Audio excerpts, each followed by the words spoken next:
In this video, I'm going to give you the answer for this question. The question is, Revlon launched in 1932 with a unique manufacturing process for what? Well, now I'll give you the answer for this question, and the correct answer for the question is nail polish. So that is the answer for the question.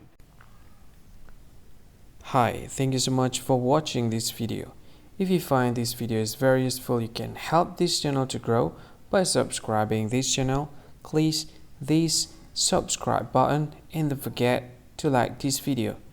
And if you find this video is not really good, or you don't really like this video, or you kind of feel that it's a little bit offensive or something like that, you can click this one, dislike button. You can do that anyway.